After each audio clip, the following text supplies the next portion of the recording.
Jack, thank you so much for joining me today.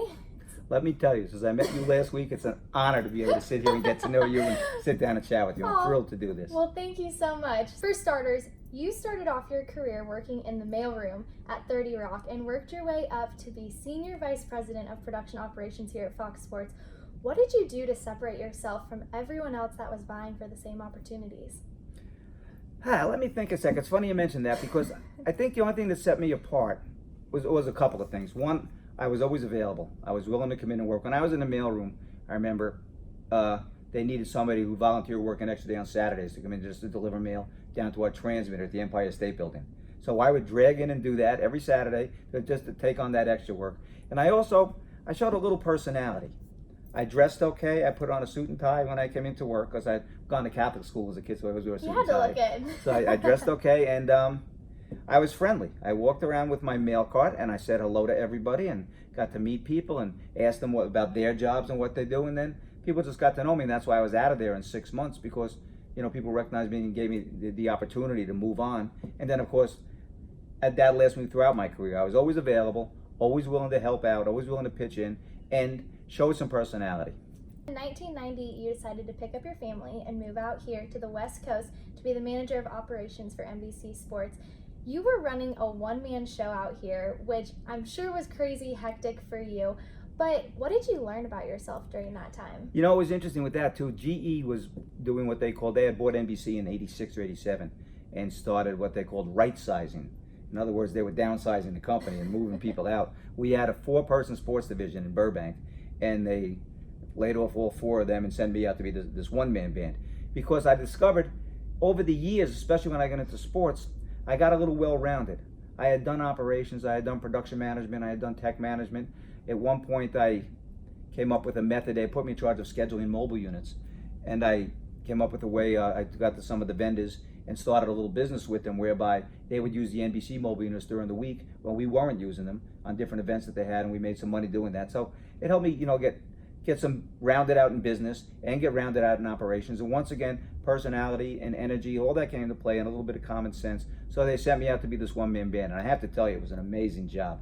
I would spend every Wednesday at the Raider camp, and I'd have lunch with the team. They'd invite me in for that, and it'd be like one of the reporters down there, the local guys, just asking questions, getting sound bites, which I would send back to New York.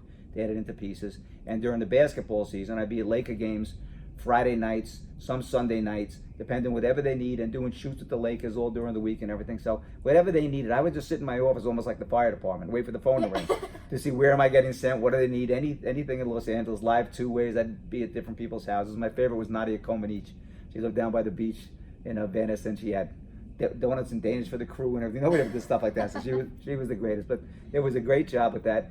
And you say, what set me apart was, I think, that I did get well-rounded, and I wasn't afraid to take on challenges. If I didn't really know, like tech managing, I was no expert in tech managing. Mm-hmm. In fact, when I started, I was no expert in unit managing. But I learned it through a little common sense and observing the other people and, figuring out how to do it. But I took it on and learned, I'm capable of doing this. I became the tech manager on the Rose Parade for 3 years. A pretty big event. I handled that. Nothing ever went wrong. A pretty big event. So, it was downplayed just a little bit. During your time here, you were known as the heart and soul of FOX Sports. Jacob Ullman said in short that you made Fox a better place to work. And Laura Oakman said that you were one of the greatest allies in this business. But in an industry that so many people say can be so cruel, what's the secret to how you impact so many? I think you treat people with respect. Now, I just came in, and this didn't make the end, but I just came in and I was standing down in the lobby for 10 minutes. This is a side note. I could not get him away for at least 5 minutes because everyone had to stop by and say hi to you. So I get it. Right, and this was from the security guards to top executives. Oh, yeah. I treated everyone with respect, everyone the same, and just tried to be friendly to people. But I was no pushover. Don't get me wrong on that, too. When you're in charge of things and you have a responsibility, you also have to know when you have to put your foot down, when you need to get people motivated. You really have to be able to motivate people. I tried to do it through respect and almost cheerleading, just through energy. But there were times when things weren't going my way. When I was working, say, on air down in TOC, coordinating things weren't going my way. I could be as loud as anybody, and I made sure that people knew that I was in charge. Because in a situation like that, a live on air situation, only one person could be giving orders down there, and you don't have room for discussion. So did that. But it was basically treating people with respect is really so key, and building a team. But what's your biggest piece of advice for young broadcasters who are trying to enter this crazy industry?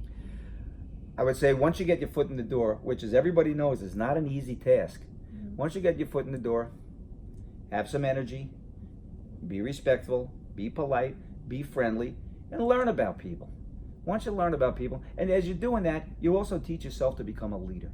You really do, because people are gonna want to be with you. They're gonna start looking up to you. So learn what you can. Get here on time.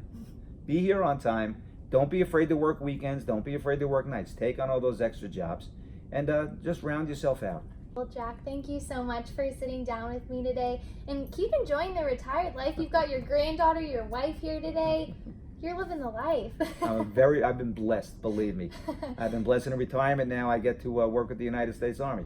Amazing. So I had a big meeting yesterday about a big project coming up. So it keeps me busy, keeps me young. You're a busy guy, but you're living the life. Well, thank you so much. Thank you very much.